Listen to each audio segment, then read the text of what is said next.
Kino kyalo Kigoma mu ggombolola y'e Nyabubaale mu disitulikiti ey'e Bushenyi.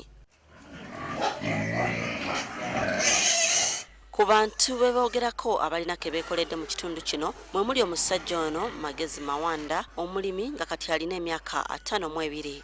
Mulimi era nga mulonzi ku faamu ye eno eyeetoledde awaka gye yatandika mu mwaka gwa 2007. Mu mwaka gwa 1998 Magezi lwe yakitegeera nti alina akawuka ka siriimu. Ono yagaana okumira eddagala ng'atya abantu okumusekerera ssaako okumusongamu ennwe. Kyokka era naye yali atya okwogera nti alina akawuka ka siriimu, bwe kityo we gwatuukira mu 2003 ng'asuliridde kufa. Nabadde ndi mulwadde bubi nnyo nga mbeera mu kitanda mu buliri nga sitambula mu bweru.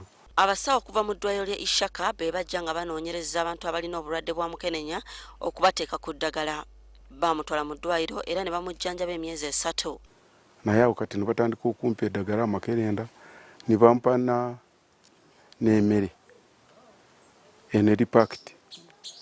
Kati obu n'atandika kulya emmere eri pakiti kati awo obulamu n'okomawo. Eyali alina kilo 28 zokka ku myaka 40 ng'obutafaali bw'omubiri obumusobozesa okulwanyisa endwadde yali asigazza 10 bwokka. Mu myezi 3 yali awezezza kilo 40 era nga n'obutafaali bweyongeddeko.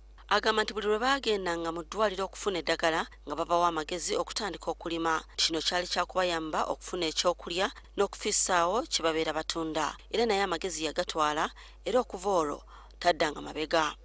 Obu naafuna amaanyi n'atandikako faamu yange wano waka, ndowooza nakati mugiraba, n'atandikako olusuku lw'amatooke, nintandikako n'embizi, kati embizi zigenda mu 8, nintandikako n'ebyennyanja wano ku lusozi, mbirundira wano ku lusozi, nintandikako nazino enkoko enganda zimpa amagi n'endala nitulyako.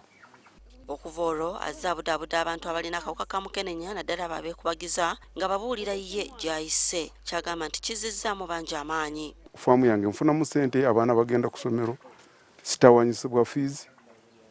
N'omukyala yagendako ku ssomero naye n'ayikola ki? N'asoma, n'abeera omusawo mutendeke, akola ku bulamu bw'abantu. Mu ggwanga abantu abali mu kakadde kamu n'ekitundu be balina akawuka ka mukenenya, nga ku bano emitwalo 15 baana bato. Siriimu asinga kubeera mu bakazi ebitundu 8 ku 100. Irene Namyalo, NTV.